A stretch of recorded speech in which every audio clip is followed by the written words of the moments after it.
Greetings, friends. The theme we're going to explore today is contemplative hope. And by way of introduction, one of the key themes in contemplative spirituality is the process of inner transformation, involving a letting go of our small, self-centered identity and its worldview, and an opening into a more vast, open-hearted and generative way of being. This is a radical process that involves a gradual dismantling or dissolution of the separate sense of self, so that we can participate from a much more expansive, selfless, cooperative and truly loving identity, what is sometimes called the true self or our true nature.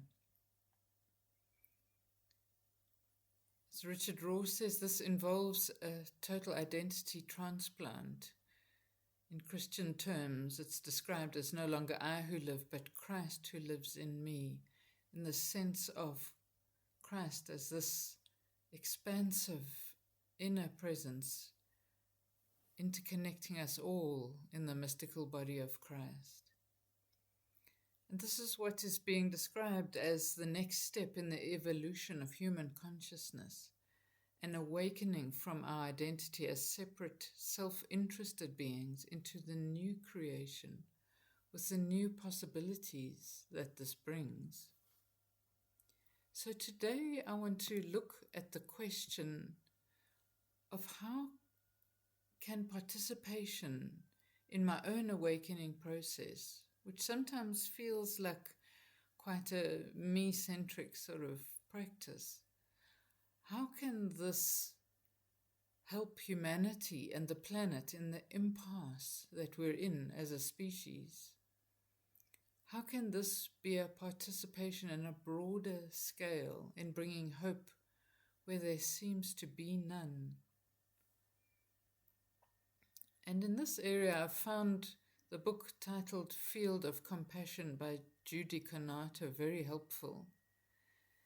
In this book, she explores the larger scale interconnectedness of everybody and everything on Earth. And she writes, the connectedness is so essential that the movement of one part affects the whole.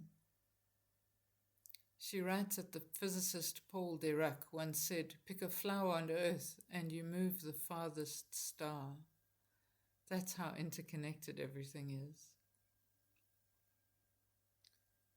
In this book, she goes on to describe the work of Rupert Sheldrake on morphogenic fields.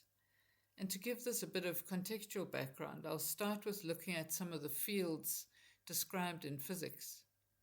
Around a magnet, there's a region of space that is influenced by the presence of the magnet, so that any magnetic material that comes into this space experiences a force. This area of influence around the magnet is called the magnetic field. We can observe the evidence for this invisible magnetic field by placing iron filings near the magnet, and they start to show the shape of the field. There's a very similar gravitational field around the Earth, which is why we experience a force of attraction towards the Earth, even when we're not touching the Earth. And the key point about fields is that the space around the object is altered by the presence of the field, creating a field of influence that is far-reaching, far beyond the object's physical boundaries. But this field is invisible. We can only see its effects.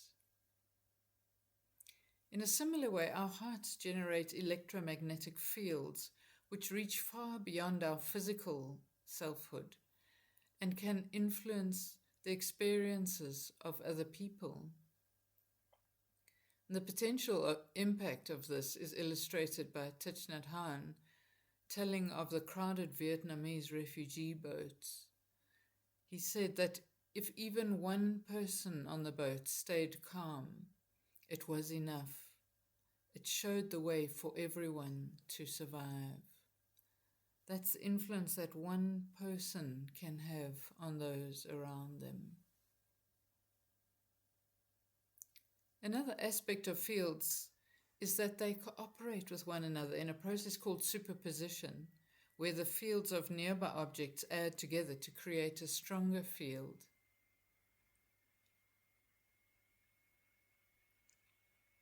And this concept of fields can be extended to describe the ways of knowing and learning, which has been described as morphogenic fields. Judy Konato describes these as a non-material region of influence within and around a particular form. It can be thought of as a field of information.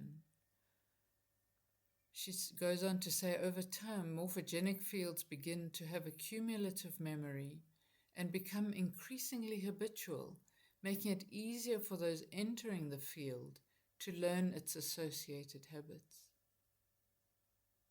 Apart from the obvious fact that young people have flexible minds that allow them to learn easily, she explains that the field of knowledge related to information technology skills assists young people in being able to become computer literate much more readily than older people in a much shorter space of time.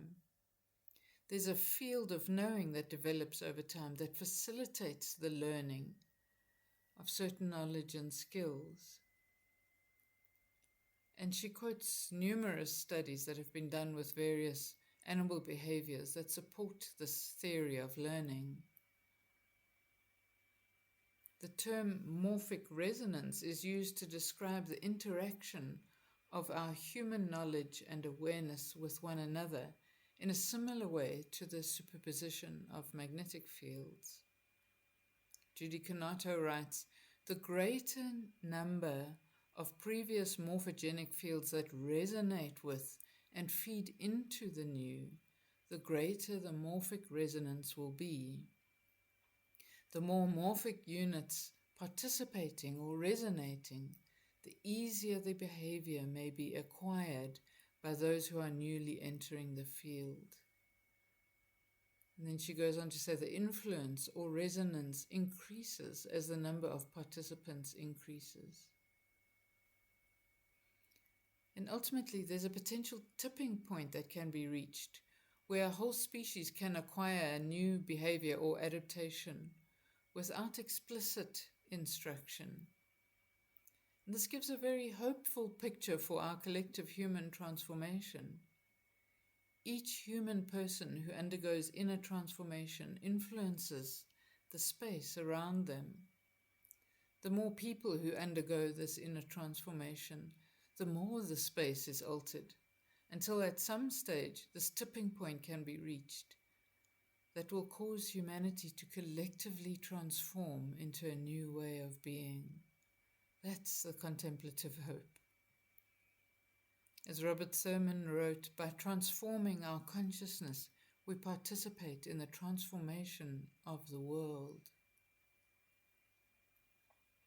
More and more spiritual teachers are describing the process of spiritual transformation as the evolution of human consciousness, from the old individualistic consciousness to a more inclusive, open-hearted and compassionate consciousness, what in Christian terms is described as Christ consciousness.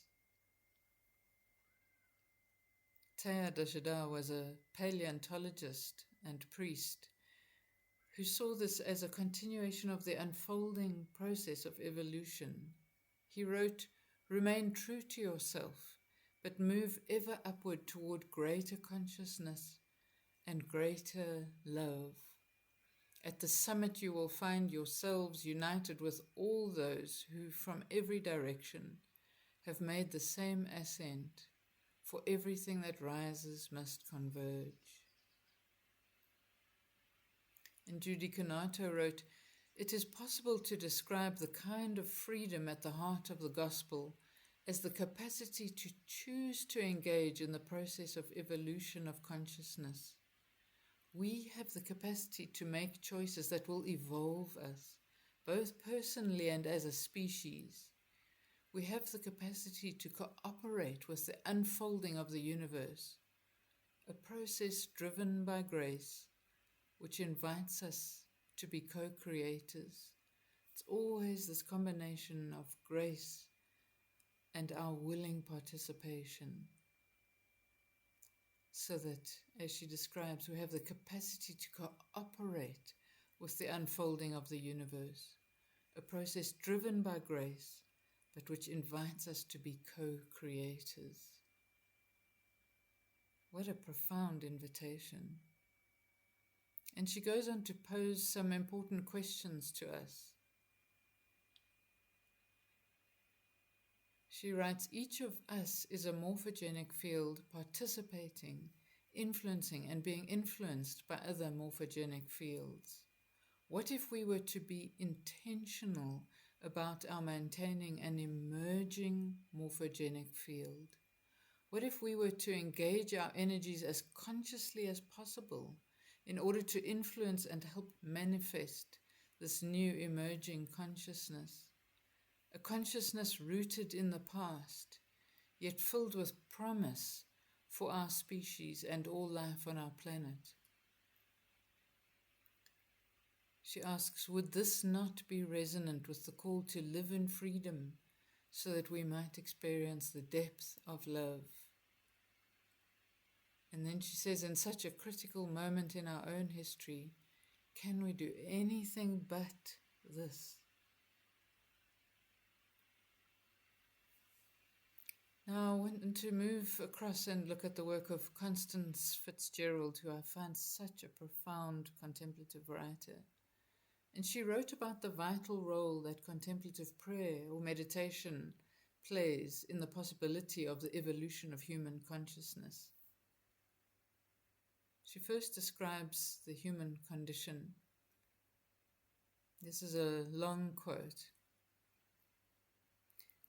She writes, it is my strong suspicion that the prayer of no experience, or contemplative prayer, effecting an essential change in selfhood, may be emerging with such frequency as a response to a world driven by selfishness and self-concern. In other words, more and more people are finding their way into contemplative spirituality, into meditation, precisely because our world has become such a selfish and self-concerned place. She says, any hope for a new consciousness and a self-forfeiture driven by love stands opposed by a harsh reality. We humans serve our own interests. We hoard resources. We ravage the earth and other species. We scapegoat. We make war. We kill. We torture. We turn a blind eye to the desperation and needs of others, and we allow others to die. What a description of our human condition. She writes, we simply are not evolved enough to move into a different future from which God comes to us. Our ability to embody our communion with every human person on the earth and our unassailable connectedness with everything living is limited because we have not yet become these symbiotic selves. I love that description, these symbiotic selves. We have not yet become these. She goes on, we continue to privilege our personal autonomy and are unable to make the transition from radical individualism to a genuine, synergistic community, even though we know intellectually that we are inseparably and physically connected to every living being in the universe. Yet the future of the entire Earth community is riding on whether we can find a way beyond the limits of our present evolutionary trajectory. In short, the whole Earth community is dependent on the awakening of humanity out of our small, self-interested identities. And this is reflected in Romans 8 verse 19, for the creation waits in eager anticipation for the children of God to be revealed. Creation waits in desperation for the children of God to be revealed, to be awakened. Constance Fitzgerald goes on to describe how contemplative prayer can offer hope. She writes, what this prayer predicts as possibility for what the human person and the human community are to become is far beyond what a coalition of strong-willed, autonomous, right-thinking, ethical people can ever achieve on their own. It's not a problem that can be solved, in other words, even by the best of us. But she goes on to say, if the process underway in the prayer of no experience or contemplative prayer is silently dispossessing us of our possessive selfhood, might this forfeiture amount to an evolutionary leap towards selflessness, reaching beyond the horizon of present expectation and imagination, willing to go beyond the boundaries of our lives and selves to make an irrevocable passage into a new place, a new way of being in the universe. These prophets of hope stand open to receive the unimaginable future to which God is alluring us, and more, they actually serve as the doorway to it. That's the invitation to us. Reaching beyond the horizon of present expectation and imagination, willing to go beyond the boundaries of our lives and selves, to make an irrevocable passage into a new place, a new way of being in the universe. These prophets of hope stand open to receive the unimaginable future to which God is alluring us, and more, they actually serve as the doorway to it. So through our contemplative practice, we are over and over letting go of our own possessive selfhood. And this has to be an ongoing process because we're so habituated. It's such a sticky selfhood.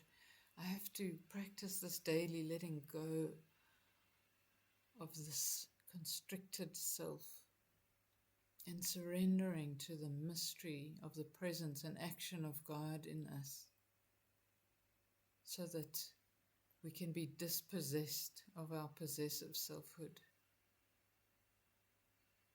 And through our open-hearted expression of compassion for others, we are opening beyond self-interest, expressing a heart field of genuine selflessness and compassion.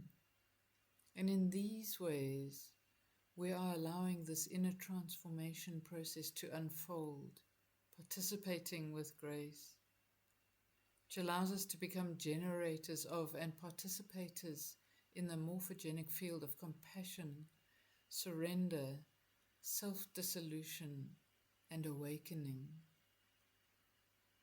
contributing to the collective hope of a wider emergence of what 2 Corinthians 5 verse 17 describes as the new creation, the new way of being that involves selfless love, true compassion, and the ability to cooperate beyond our ego boundaries for the good of the whole of humanity and the planet.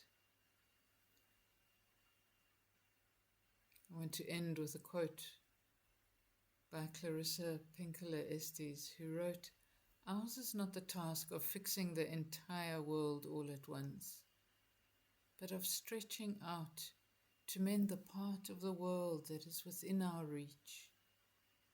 Any small, calm thing that one soul can do to help another soul, to assist some portion of this poor suffering world, will help immensely.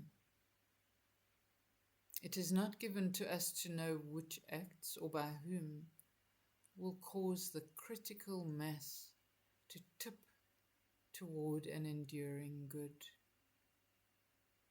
But that's the hope.